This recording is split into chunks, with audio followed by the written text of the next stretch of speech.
Okay, everyone, here I am again, picking up where I left off on my last video, which was getting substrates ready for mixed media pieces. And if you remember, or if you saw that one, this is kind of where I took it. This was my first layer. It was layering tissue paper, music sheets, dictionary pages, putting some stamps on this cradle board, and I left all three of these pieces in this position. Well, I've started to work on them again, and I'm kind of doing this in segments because it is layer after layer, and I'm trying to do this so that it's not one long video. So I want to show you my next steps that I took. We've got three different phases here. This is where I started. This is where I added some color and the face that I'm putting on this. And this is where I layered over all of that. So you can kind of see the direction it's going. Although this may not be finished, that's kind of what I'm doing. I'm going for a summery spring feel because that's where I'm at. I want it to be spring, so I think I'm going to paint my way there. Anyway, so this next step that I do, going from here to here, is to start covering it up. And that's the scary part. Sometimes you see things that you really love and you don't want them to go away, and you cover them up, and that makes you really sad. But, you know, it's just paint, and that's what we're here for, so that's what I'm going to do. And I'm going to start by taking my gesso, and I have already gone through. Oftentimes when you're doing something with text, dictionary pages, old pages out of books, I don't really pay attention to them when I'm putting them down. But if I go back and I start reading through some of them, I can pick out things that I like. I have one there, I have one here, and I pencil them out so I don't forget where they are. Now that doesn't mean I'm not going to cover them up anyway. Hopefully I won't, but sometimes I accidentally do, and sometimes I need to for, you know, the better good, the bigger good. But what I'll start out with right away is I will take my gesso and I'm going to paint around that. So I know it's there. Here's actually two I can get in one shot.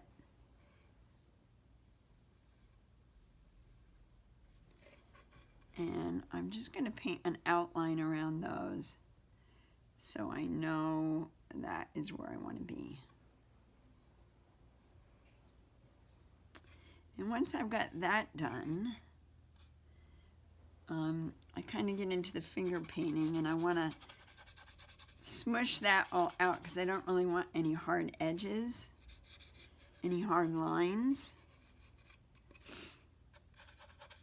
I got a little bit of an allergy going now that it's springtime. So if I sniffle, just an allergy, not a cold. I think that is the only thing that I had. I kind of like this too. I don't want my numbers to go away. I covered them up on this piece, and I wasn't wanting to, but it just happened. And the gesso is kind of just to get me in a starting place. Once I've got that done, I can then go in and pick out some colors that I want to use. Now I'm doing these three pieces as a springtime summer series, so these are the colors that I want to use. If you can see those, I think you can. I use these colors a lot actually, and I think this is the face that I'm going to be using on here. Very orange, so I could pull orange in with this. But to start with, I think I'm going to start with, this is a sea glass. And these are just little craft paints, but they work fine for what I'm doing. And what I do is I shake them up, and then I take the cap, and I kind of just use my fingers. Now, this is kind of hard to do because I'm not sure what exactly I want this to turn out. how I want it to turn out, don't know which direction I'm going, and I'm figuring that out while I'm on video and hoping that it turns out well enough to show you, give you an idea of what you can do. So I'm just adding this color here and there. I'm going to probably take out most of the things that are printed on here and let little pieces of them show up. Also going to cover up or blend in that gesso because I don't really want a lot of white going on. And this is where you kind of just get into it and you lose track of what you're doing, and that's when I end up covering things up I want to keep.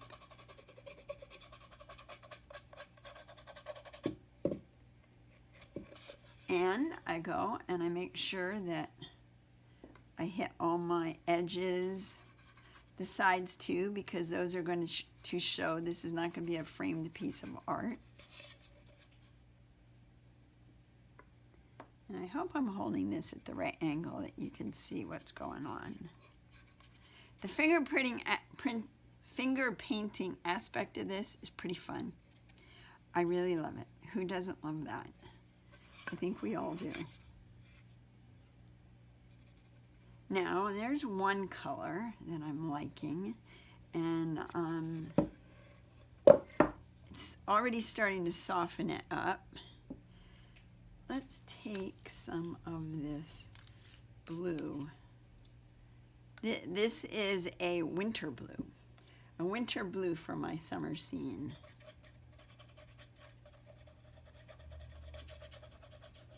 And again, I'm not sure what exactly, how this is all going to work out.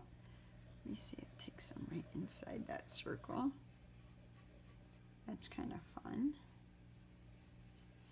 I do like circles, as you can see in a lot of what I do. I do like the circular part of it because a lot of what I do is so linear that I need that softness.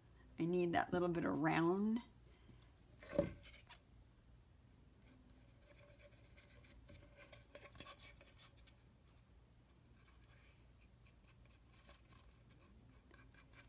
Sometimes if you get a little bit too much on, just wipe it off with paper towel.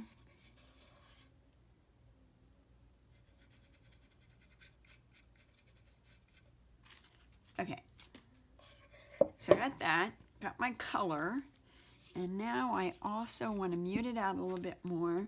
So I'm using just this is a unbleached titanium. I use this a lot. I don't know why it was so hard for me to name it, but I use this a lot. And I'm just kind of very intuitively just following the patterns that are already down here.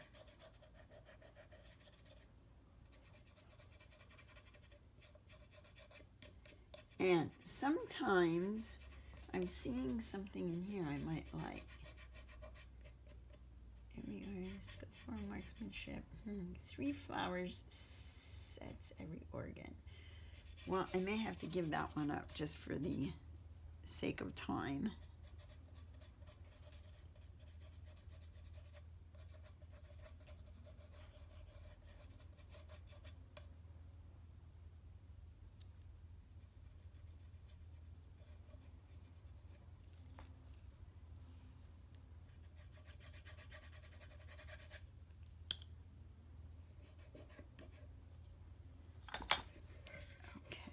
I'm liking that. Let me add a little bit more of this unbleached titanium just to kind of smooth out some of the edges. I do this because I don't like a lot of lines from the edges of the paper, and it's nice to be able to smooth those out a little bit. Okay, which way are we going? We're going this way. Okay, now I've got that. I've got these I want to show. I'm now going to cover that really cool blue circle. I hate that. Maybe I can make her come down a little lower. That's actually not bad right there. she is going to be the subject of this. I've got women's faces on all of them, and as you can see, and I use, I find poses, I find faces, I find a base to work with in magazines, in books, and that's what I use. So when this dries, I am going to paste her on here like this one is. I think color-wise, I'm pretty good as far as a set. I might go back and cover a little bit more of the under layer in this one, but she's glued down, ready to go. Once this is dry, I can use my gel medium and get her down, and then I go over them and I kind of make them my own by painting over the face, over the figure, and giving them a completely different look, hopefully. So that's this section of adding color over the layers that we've already put down. And when this is all dry and ready to go, I'll come back and we'll do the next step. All right, thanks.